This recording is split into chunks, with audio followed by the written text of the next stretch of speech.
Yung ganitong yung gusto ko ito. Ito pa dito eh.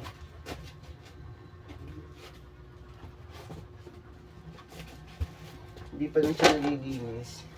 Pero kung kakain ako, gusto ko yung ganito kalaki ang plato. Mali, ganito nga, malaki, yun, mga ganitong kalaki plato. So, magsisave lang tayo ng gamit na pwede pa. Kailangan ko yung nagamit. Kasi meron kasi ng madaming gamit din eh. Ayan. Meron talaga, pag madami kang gamit. Yung gamit na kailangan i-save natin. Pero yung mga hindi na kailangan, huwag i-save. Ayan. So,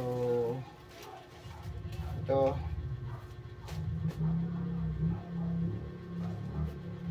Siguro benta na lang talaga ito. Benta na ito. Benta na yan.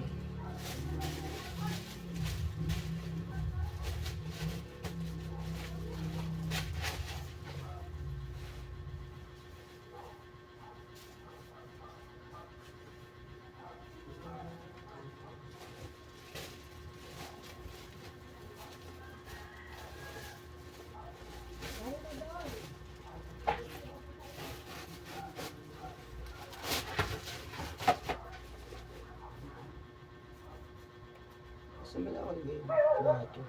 Okay, pasok na.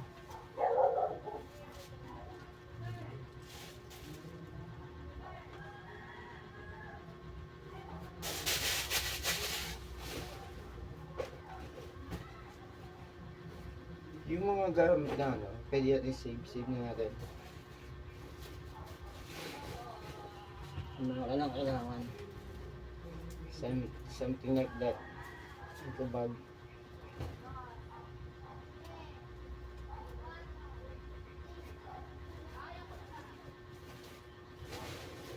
Ang hirap kapag napapunta ako sa ibang area tapos bawal palang plastic. Kaya ako, pag pumunta ako sa ibang lugar, dati yung sa sound system nga eh, kasama pa ako sa trabaho.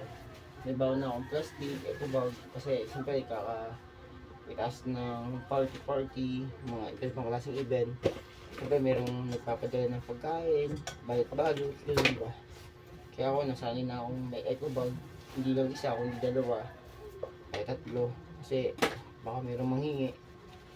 So, nakakaingit naman.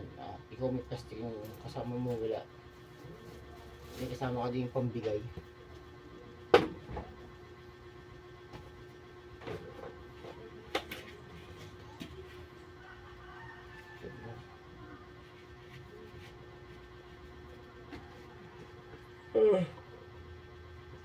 Ito.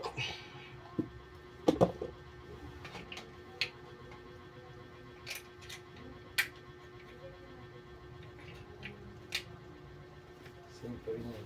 Kailangan natin yan.